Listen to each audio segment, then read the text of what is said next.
Of the NFL and their new jerseys. Look at this rookie camp, and yes, we did set it up like actual campsites to see the Packers there, the Seahawks, the Cowboys, so many teams, the Eagles as well, who have begun their rookie camps. We're going to check in on all of them, get the latest from there as we welcome you into NFL Live. So glad that you are with us here. Jeremy Fowler joins us. He is my suit twin today. We planned this. We didn't really, but great minds think alike. Like exactly. Nothing like a good gray suit. Jeremy's got a lot of news, insights. We got Tim Hasselbeck, Damian Woody with us throughout, and Jordan Reed is going to join us for his way too early 2026 mock draft, but I got to say it's never too early for that. Let's begin, though, in Green Bay. We're going to hear from rookie wideout Matthew Golden. Here's what he told Jordan Love when he reached out. He texted me literally right after I got drafted, told me it's time to go to work, congratulated me, and just told me, well, it's time to work, come here and work. What did you have to say to him? What did you have to say to him? Oh, I'm ready. Yeah, I'm ready. I've been waiting for this moment my whole life, and to be here, like I said, I'm gonna be present, but I'm gonna let my presence be known. I'm gonna come in here and compete. He's so much fun. He was great in front of that home crowd at the draft in Green Bay as we welcome in Rob Demovsky, of course, our Packers reporter who was there today. Rob, how do the Packers plan to use Golden? Laura, I'm sure you remember Matt LaFleur saying right after they picked Golden that he FaceTimed Jordan Love, and Jordan Love joked that I've got to get that arm loosened up to throw those deep balls to Golden's 4.29-second speed. But in all seriousness, what the Packers love about Golden is his versatility. They think he's more than just a deep threat receiver. Now, I asked LaFleur today, as rookie minicamp started, if he's already started to put things into the offense for Golden, and he said while he hasn't done that, he did during the evaluation process tell general manager Brian Gutekunst, this is how I envision using him. Obviously, Gutekunst must have liked what he heard because he went ahead and drafted him. But LaFleur said one other thing. He goes, I know that there's going to be something positive that pops up that we're going to see that we didn't see on tape that we'll be able to use with Golden. And he's going to start that process here at rookie minicamp when they hit the practice field tomorrow. Now, one note, Laura, about a veteran, the ongoing saga between the Packers and Jaire Alexander. They're all pro cornerback. Is he going to play here? Is he going to get cut? Is he going to get traded? LaFleur did say that Alexander was not here this week for the voluntary in-person team activities. That's interesting to note because Alexander did take part last week when they did things virtually. They kept the players away because of all the stuff around here with the draft and logistically. So Alexander was part of the virtual stuff but was not here in person this week.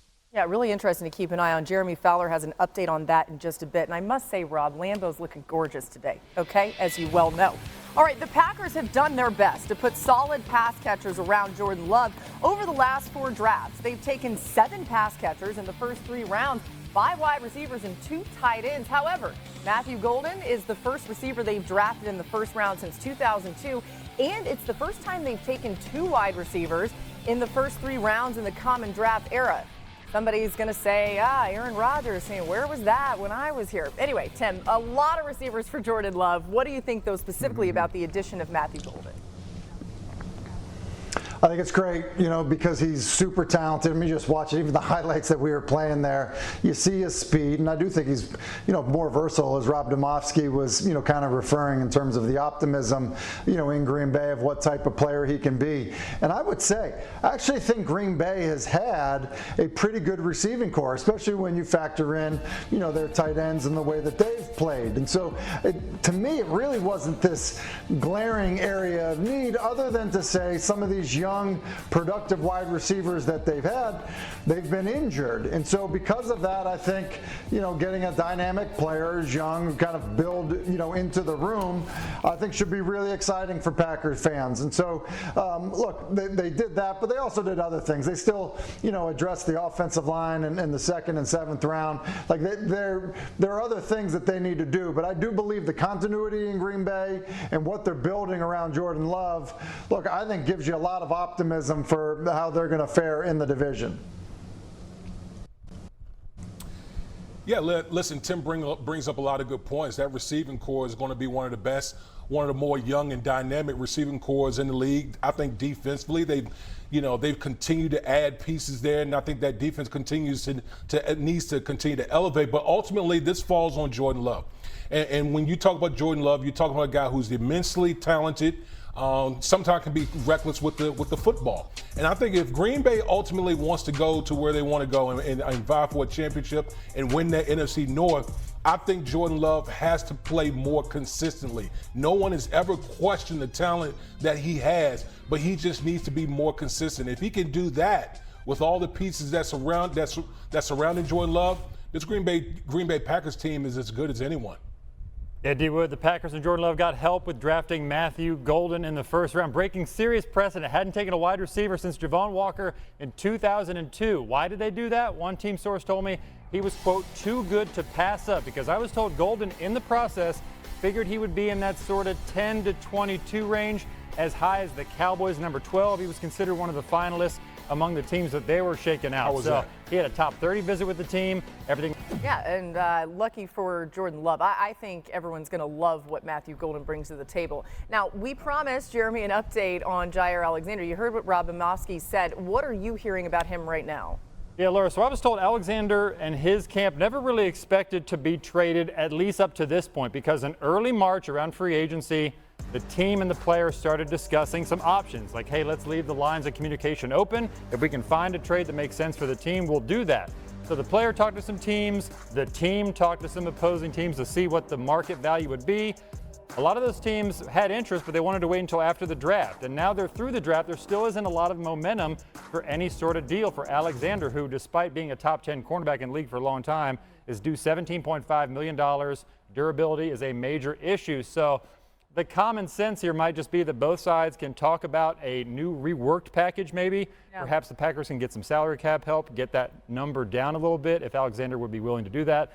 Whether he is or not remains to be seen. Again, Rob Domofsky reporting that he was there for virtual meetings that the team had last week during the draft and then has not been here with the voluntary workouts. We'll keep an eye on that. All right, to our next rookie camp going on today. That's in Philly. The defending champs bolstered their defense with Jahad Campbell and 5 other defenders who are all out on the practice field today. Pretty cool. The Eagles entered the 2025 season looking to become the 10th team ever to repeat as Super Bowl champs. Overall, there have been 16 instances of a team returning to the Super Bowl the season after winning it. The Eagles will have to get back there without their offensive coordinator from last season, of course, Kellen Moore. Damian, Howie Roseman keeps rebuilding the Eagles team in the draft. Is that enough, though, for them to repeat? Because they have lost a lot of guys, too, in free agency and otherwise. Yeah, listen, some of those guys have graduated from the program, but the one thing that Howie Roseman has always done, he's a master at restocking. Sometimes with Howie Roseman, he's zigging while everyone is zagging. So he goes out here in the first round, he gets Jahad Campbell, the linebacker out of Alabama, and you're talking about, a guy who's just, ultra athletic, fast, comes downhill, and then all the other picks that they added on the defensive side of the football. So, yes, while they've lost some players on the defensive side, but they continue to restock and retool. And the one thing about this Philadelphia Eagles team, they're strong in all the right places that you need to win football games. They're strong in the trenches. They got elite players on the perimeter, and obviously we know the Super Bowl MVP and Jalen Hurts. So, this organization from the top down is one of the elite franchises, and they're going to be one of the front runners in 2025.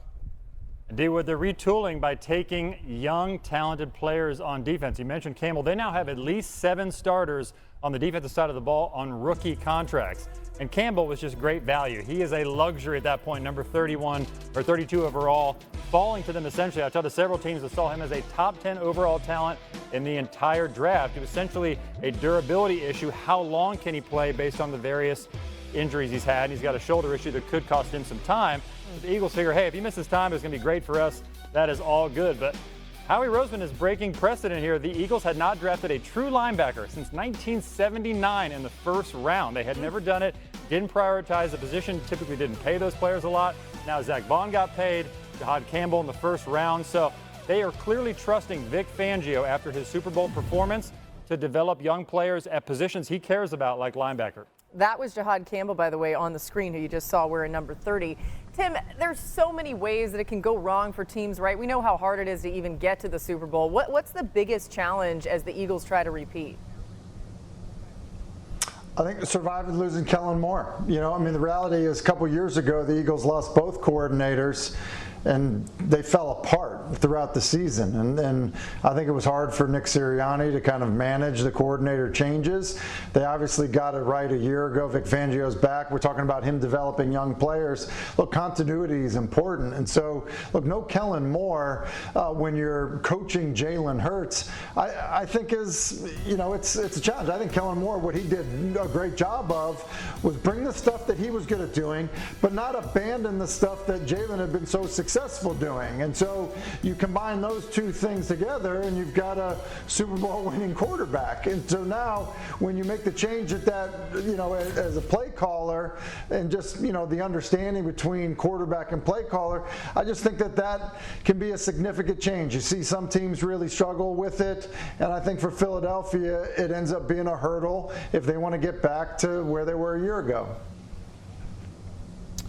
Yeah, listen, if there's one thing that Jalen Hurts has dealt with is a lot of different play callers throughout his career, not only in college, but in the pros. And